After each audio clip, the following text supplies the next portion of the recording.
Hello friends, આજે આપણે બનાવીશું બ્રેડનો ઉપયોગ કર્યા વગર એક હેલ્ધી સેન્ડવિચ.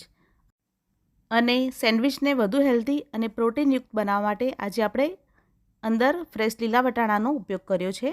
તો જેના માટે આ 1 કપ સોજી લીધી છે. સોજી થોડી કકરી છે, થોડો મોટા દાણાની છે, એટલે આપણે એક વખત તેને મિક્સરમાં ગ્રાઇન્ડ કરી લઈશું. તો સોજી હવે ગ્રાઇન્ડ થઈને તૈયાર છે. તમે જોઈ શકો છો એકદમ સરસ ફાઇન ઝીણો પાવડર તૈયાર થઈ ગયો છે. હવે આપણે તેમાં 2 નંગ લીલા કટ કરેલા મરચાં એડ કરીશું અને 1 ઇંચ આદુનો ટુકડો એ પણ કટ કરીને આપણે અંદર ઉમેરીશું. હવે આપણે તેમાં અડધો કપ જેટલા લીલા વટાણા એડ કરીશું અને અડધો કપ જેટલું દહીં ઉમેરીશું. લીલા ધાણા, સ્વાદ પ્રમાણે મીઠું, થોડું પાણી ઉમેરીને આપણે એકદમ સરસ ખીરું તૈયાર કરીશું.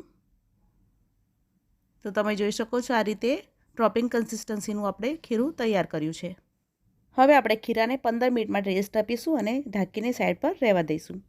એ દરમિયાન આપણે સ્ટફિંગને તૈયાર કરીશું. તો જેના માટે છીણેલું ગાજર, છીણેલી ચીઝ, ઝીણું કટ કરેલી કોબીજ અને ઝીણા કટ કરેલા કેપ્સિકમ લીધા છે. અંદર આપણે ડુંગળીનો ઉપયોગ નથી કર્યો. ઓરેગાનો, ચીલી ફ્લેક્સ અને વાટેલા તાજા મરી. સેન્ડવિચને વધુ હેલ્ધી બનાવવા માટે ઝીણા કટ કરેલા પનીરના ક્યુબ્સ પણ અંદર ઉમેરી શકાય છે. તો આ બધું મિશ્રણ આપણે એકદમ સરસ રીતે મિક્સ કરી લઈશું.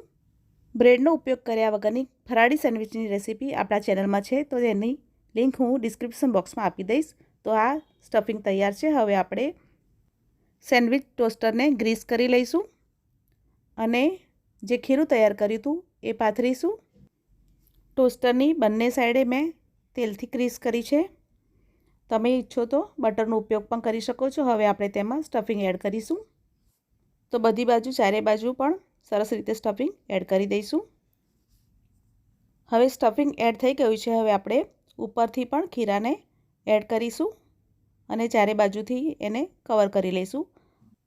ગેસની મીડિયમ ફ્લેમ પર આપણે ટોસ્ટરને બંધ કરીને ઉલટપુલટ કરીને આપણે સેન્ડવિચને શેકીશું. તો સેન્ડવિચ થોડી ક્રિસ્પી બને એ રીતે આપણે સેન્ડવિચને શેકીશું. એક સાઈડથી સરસ ક્રિસ્પી થઈ ગઈ છે, બીજી સાઈડથી આપણે થોડી ઓઇલથી ગ્રીસ કરીને આપણે તેને ફરીથી એકદમ સરસ રીતે ક્રિસ્પી શેકીશું. તો હવે આ સેન્ડવિચ બનીને તૈયાર છે. હવે આપણે તેને કટ આપી દઈશું.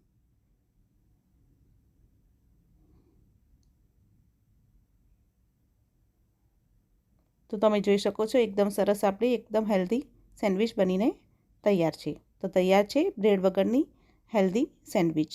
જો તમને મારી રેસીપી પસંદ આવી હોય તો મારી ચેનલ ટેસ્ટ ઓફ વેજી ફૂડને લાઇક, શેર અને સબસ્ક્રાઈબ ચોક્કસથી કરજો.